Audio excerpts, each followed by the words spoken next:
everybody, Meteorologist Danielle Noyes here. This is your pattern predictions, looking over the next couple of weeks, which, yes, brings us into the start of December and the start of meteorological winter. We always like to bring you pattern predictions every Monday. Let's dive in. Drought monitor showing you this because the central United States has seen something pretty substantial over the past couple of weeks. See the yellows and, tans and oranges in here. Just a few weeks ago, this was extreme to exceptional areas of drought that have been completely reversed because of a repetitive storm track. Matt talked about it in Insights, and it's all because of the jet stream. Jet stream, river of air high in the sky, steers our storms, acts like a thermostat, colder air to the north, warmth to the south, and it's been set up in these same areas. What's interesting is in the coming weeks, we are seeing a shift in that. Let me show you what's going on with that. We'll see a little dip that comes in to the eastern seaboard by the time we get to the end of the week. Matt talked about that too. That brings us some much needed rainfall here in New England. For the Thursday time frame, that upper level low kind of spins over us and ejects out of here over the course of the weekend. Start of next week, more zonal pattern, west to east, no big dips in the jet stream. A lot of times you like to see that trough, that dip come in for storminess. There will be one that comes in for the start of next week into the Pacific and the West Coast, and that will dive into the central United States for Wednesday. Point that out. Obviously, busy travel day before Thanksgiving. And there will likely be some areas of rain and snow in the central United States.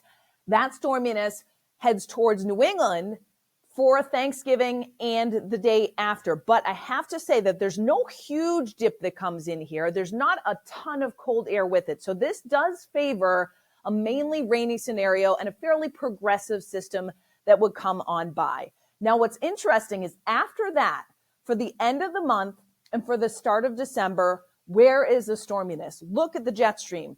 Over the eastern third of the country, aimed right over the eastern seaboard, big trough digging into portions of the Midwest and into the Great Lakes. So an absolutely more stormy pattern is going to take shape as we head into the start of December, which would favor a storm track over the East Coast as opposed to the central United States, which we've seen over the past couple of weeks. And you see it in the rainfall forecast too.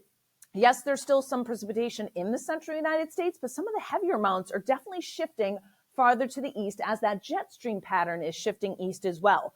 One of the key ingredients, of course, is cold air as we head into these colder months and the start of meteorological winter here. So heading into the upcoming weekend, yes, there will be some chilly air in place, particularly in the northern plains. You remember even just last week and the week prior, there were a lot of oranges and reds showing up on the map where we had kind of repetitive record warm scenarios, even here in the Northeast. That does not look like it's the case over the next coming weeks. Yes, there will still be some warmth down across the southern plains and into the southeastern United States heading into the start of next week, but watch what happens after that. So I talked about that storm the day before Thanksgiving. Here's that surface low. Wednesday, cold air coming in from eastern Canada digs into the northern plains. That may actually set up a snowy scenario in portions of Nebraska and Kansas on the backside of this storm. You get this battle of warmth and cool air coming in. That storm track, again, I talked about it, favors a warmer scenario here in New England, though on the backside of it, Thanksgiving and the day after, we may get some upslope snow.